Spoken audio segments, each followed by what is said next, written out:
August tang Karamna Mathou Touwi English ngani kun ngahan si Russian President Putin na tamthiraba SARS-CoV-2 haina khangnaba sigum coronavirus mahik makhalsna thokhanba laina laichat sibu laksin mangamgadaba ngakthokpa ngamgadaba adgumba chatnaba yaba tika amu puthok leedana laukthokhiba leire adumapu miyoi lising henbagi mathakta matam changna pakshanna changyeng sungtau taudana hathu lauthorak pasmakti amipai ningai oedana vaccine expert kayana lepa leitana phongdongnaragli karigumba aikoina tika ama saragadi tika si mathau panglabra haibase aikoina uchi natraga yongda hana kapsinduna changyengi amasiba aikoina preclinical testing haina khangnei asigumba changyeng si karigumba mai paklagadi masamu phaba miyoi kundagina chama phawgi manungda aikoina tika si kapsinduna aikoi miyoi bada tika si kapsinba matamda tasengna safarabra mathau panglabra khudong thiningai oiba dugumba side effects ti leibra kapsiliba dose duga side effects duga karamba makhalgi mari leinai haibana chingmasi aikoina khangdokani asumna aikoi miyoi bada ihan hana changyeng tawba haurakpagi tangkaksibuna aikoina clinical trial phase 1 haina khangnei masigi matungda miyoi chamagi mathakta muk tika si khara paksana tongan ba chahi manadaba duguma miyoi singda kapsinduna changyengani masidagi aikoina khwaidagi hen thengnaba dugumba common side effects sing kari lei loinana tika kapsin kiba miyoi singdugi masagi leina tina dagi ngakthok chanaba yaujariba immune system duna tika adudaida kari karama makhalgi paukhum piraki haibna chingbasi aikoina khangdokani masigi tangkaksibuna aikoina clinical trial phase 2 haina khangnei phase 2 se sumai pak pataragadi aroiba changyeng oina miyoi lising henbagi mathakta paksana sigumba tikasi kapsinduna changyengani masidagi aikoina tikasi kap khraba miyoi singa tikasi kap triba miyoi singa changdamnaduna khenaba kari lei haibadu khangdokani loinana tikasi sumna tangkak kya lanthoraktuna aroiba tangkak yoksilakpasi phawda adumak safaribra adumak mathau si panglibra loinana hen thengnakiba side effects singdugi matangda kupna nainagani asigumba clinical trial phase 3 haina khamnaba aroiba changing sisu karigumba mai pakpa taragadi leibak ki oina leijariba tikasi chatnaba yani yaroi haina lep tawriba regulators singduna pangthokiba clinical trial singdugi fall singdu mamuttan kupna neinaraba matungda safasu safare mathausu tawre haibasi tasenglagadi license piduna leibak miyamda paksana kapthoknabgidamak paksana tikasi sabagi ayabadusu pirakadoribani hojik ekoi Russia gi tikasi ki matangda amuk laksi soingam loi dauba mathusu tawba tika ama sabasi changchatta yamdrabada tha 7-9 dagi hawraga chahi 10 phawba changlibani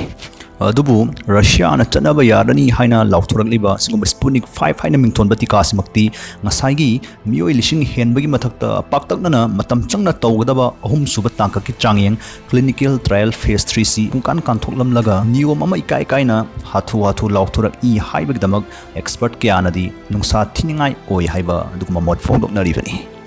masifana oidunasu Putin yauna leibak ki luchingba yamana miyoibada changyeng torokpa thani faw phadribati kasleida thak wangna thajaba thamli haibasdi leibak sigi president Putin na masagi hek pokchabi masanupi da faw tikase kapsin basina sakhini haina Russian officials singna phongdokli machanupi da tikase ahanba kapsin banumita 38 degrees Celsius ta masa hairap sagana laiki adubu thangna banumita 37 degrees Celsius ta hantaragi loinana anisuba kapa matamdasu masa khajiktangi sagalami maduna loire adubu machanupi do hojikti COVID-19 dagi ngathoknaba antibody changwangna yaure haina president Putin na phongtokhi aikoi hojik Russia gi Sputnik 5 bitikasi kamdongna sai kamdongna mathau tawi haibidu khangdringida scientist singna tika ayam si matau karamna sai haibisi hana entangna khangminasi vaccines tika haibasi karigumba thoidokpa lainasing naraktrining ngakthok honaba natraga narakpagi chang hanthahnabagdamak mangjongna thaba hidak singni tika singsi kamdauna mathau tawi thoidokpa laina amagi tika dudaida laina du na haliba mahiktu chemical sing sisinaduna sonthalaba matung haidi makhada na sandok chabok ngamlaroida bo film dudaida mahiktu aikoida kapsinduna aikoigi hakchangda laina tina dagi ngakthoknabagdamak mahausa dagi yaujariba aikoigi immune systems deida mahiksibu saktak I antigen haina khangnaraba asgumba sonthalaba maiksingsina aikoigi hakchangda changsilakpasleida aikoigi immune systemsna makoibu maithiba pina bugdamak maranaina antibodies puthoraki loinana makoibu landasinduna manghalli aikoigi immune system sisu astoba library amagumbani masidaida tongan ba mahik manaisinga mari leinaba I paw pumba checkshinna tungsinduna thamli amasung mahangna hek maithiba pikiba mahik pumbasu akawba leitana ningsingduna da leigalli ꯑꯁꯤꯒꯨꯝꯕꯁꯤ ꯂꯩꯕꯅ ꯑꯩꯈꯣꯏꯅ ꯇꯨꯡꯗ ꯃꯄꯥꯡꯒꯜ ꯁꯣꯟꯊꯍꯜꯂꯕ ꯑꯦꯟꯇꯤꯖꯦꯟꯁꯤꯡꯗꯨ ꯅꯠꯇꯕ ꯇꯁꯦꯡꯕ ꯃꯍꯤꯛꯁꯤꯡꯅ ꯍꯛꯆꯥꯡꯗ ꯆꯪꯁꯤꯜꯂꯛꯄ ꯃꯇꯝꯗ ꯑꯩꯈꯣꯏꯒꯤ ꯏꯝꯃ꯭ꯌꯨꯟ ꯁꯤꯁꯇꯦꯝꯁꯤꯅ ꯃꯦꯃꯣꯔꯤ ꯁꯦꯜꯁꯤꯡꯗ ꯏꯪꯒꯤꯠ ꯄꯤꯁꯤꯟꯗꯨꯅ ꯉꯁꯥꯏꯒꯤ ꯃꯇꯧꯗꯨꯒꯨꯝ ꯑꯦꯟꯇꯤꯕꯣꯗꯤꯁ ꯄꯨꯊꯣꯛꯍꯜꯂꯤ ꯑꯁꯨꯝꯅ ꯑꯦꯟꯇꯤꯖꯦꯟꯁꯤꯡ ꯃꯥꯏꯊꯤꯕ ꯄꯤꯈꯤꯕꯗꯨꯒꯨꯝ ꯃꯄꯥꯡꯒꯜ ꯀꯜꯂꯤꯕ ꯃꯍꯤꯛꯁꯤꯡꯗꯨꯕꯨꯁꯨ ꯆꯞ ꯃꯥꯟꯅꯕ ꯃꯑꯣꯡꯗ ꯃꯥꯏꯊꯤꯕ ꯄꯤꯍꯜꯂꯤ ꯑꯁꯨꯝꯅ ꯇꯤꯀꯥ ꯊꯥꯕꯅ ꯂꯩꯅꯥ ꯑꯃ ꯅꯥꯔꯛꯇ꯭ꯔꯤꯉꯩ ꯃꯥꯡꯖꯧꯅꯅ ꯀꯟꯕꯗ ꯆꯥꯎꯅ ꯇꯦꯡꯕꯥꯡꯉꯤ ꯊꯣꯏꯗꯣꯛꯄ ꯃꯍꯤꯛ ꯃꯇꯥꯏ ꯚꯥꯏꯔꯁꯄꯨ ꯑꯣꯏꯒꯦꯔꯥ ꯕꯦꯛꯇꯦꯔꯤꯌꯥꯕꯨ ꯑꯣꯏꯒꯦꯔꯥ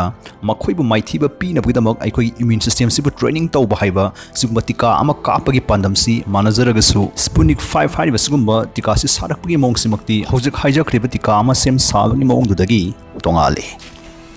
ꯔꯁꯤꯌꯥꯅ ꯍꯧꯖꯤꯛ ꯐꯥꯎꯗ ꯃꯈꯣꯏꯒꯤ ꯇꯤꯀꯥꯁꯤ ꯀꯝꯗꯧꯅ ꯁꯥꯏ ꯍꯥꯏꯕꯁꯤꯒꯤ ꯃꯇꯥꯡꯗ ꯃꯄꯨꯡ ꯐꯥꯕ ꯏ ꯄꯥꯎꯗꯃꯛꯇꯤ ꯄꯥꯛ ꯁꯟꯅ ꯊꯥꯗꯣꯔꯛꯇ꯭ꯔꯤ ꯑꯗꯨꯃꯛꯄꯨ ꯑꯦꯛꯁꯄꯔꯠꯁꯤꯡꯅ ꯐꯣꯡꯗꯣꯔꯛꯄꯒꯤ ꯃꯇꯨꯡ ꯏꯟꯅ ꯃꯈꯣꯏꯅ ꯇꯤꯀꯥꯁꯤ ꯁꯥꯕꯗ ꯁꯤꯖꯤꯟꯅꯔꯤꯕ ꯁꯤꯒꯨꯝꯕ ꯇꯦꯛꯅꯣꯂꯣꯖꯤꯁꯤ ꯆꯥꯏꯅꯥ ꯑꯃꯁꯨꯡ ꯕ꯭ꯔꯤꯇꯦꯟꯅ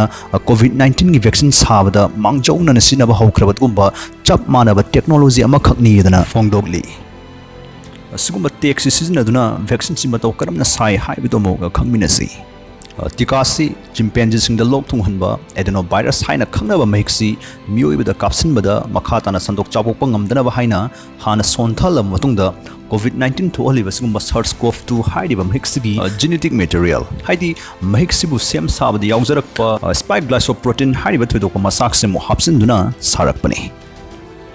ꯑꯁꯤꯒꯨꯝꯕ ꯇꯤꯀꯥꯁꯦ ꯑꯩꯈꯣꯏꯗ ꯀꯥꯞꯁꯤꯟꯕ ꯃꯇꯝꯗ SARS-CoV-2ꯗ ꯌꯣꯄꯤꯒꯨꯝꯕ ꯌꯨꯡꯁꯤꯟꯗꯨꯅ ꯌꯥꯎꯔꯤꯕ ꯁ꯭ꯄꯥꯏꯛ ꯄ꯭ꯔꯣꯇꯤꯟꯁꯤ ꯁꯦꯝꯂꯛꯏ ꯂꯣꯏꯅꯅ ꯑꯩꯈꯣꯏꯒꯤ ꯏꯝꯃ꯭ꯌꯨꯟ ꯁꯤꯁꯇꯦꯝꯁꯤꯅ ꯀꯥꯞꯁꯤꯜꯂꯛꯂꯤꯕ ꯇꯤꯀꯥꯁꯤꯕꯨ ꯃꯄꯥꯜ ꯊꯪꯕ ꯑꯁꯤꯒꯨꯝꯕ ꯁ꯭ꯄꯥꯏꯛ ꯄ꯭ꯔꯣꯇꯤꯟꯁꯤꯅ ꯃꯔꯝ ꯑꯣꯏꯗꯨꯅ ꯀꯣꯚꯤꯗ-19 ꯊꯣꯛꯍꯜꯂꯤꯕ SARS-CoV-2 ꯃꯍꯤꯛꯁꯤꯒꯨꯝ ꯈꯪꯖꯤꯜꯍꯧꯒꯅꯤ ꯂꯣꯏꯅꯅ ꯃꯁꯤꯕꯨ ꯃꯥꯏꯊꯤꯕ ꯄꯤꯅꯅꯕ ꯃꯔꯅꯥꯏ ꯎꯄꯥꯏ ꯑꯃ ꯅꯠꯇ꯭ꯔꯒ ꯑꯃ ꯄꯨꯊꯣꯔꯛꯍꯜꯂꯤ ꯎꯄꯥꯏꯁꯤꯡꯗꯨꯗꯤ ꯑꯦꯟꯇꯤꯕꯣꯗꯤꯁ ꯅꯠꯇ꯭ꯔꯒ ꯇꯤ ꯁꯦꯜꯁꯤꯡꯁꯤꯅꯤ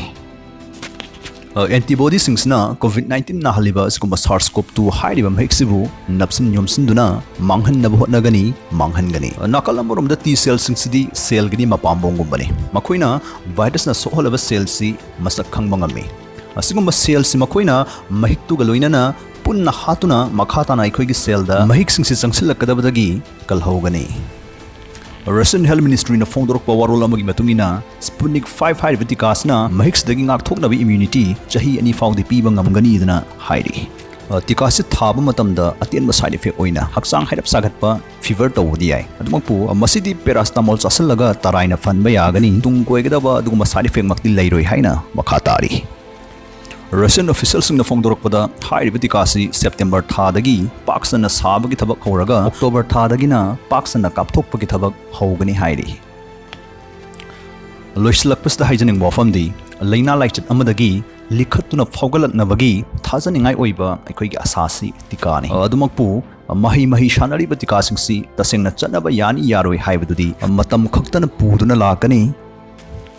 ꯄꯨꯝꯅꯃꯛꯁꯨ ꯃꯥꯏ ꯄꯥꯛꯄ ꯑꯣꯏꯁꯅꯨ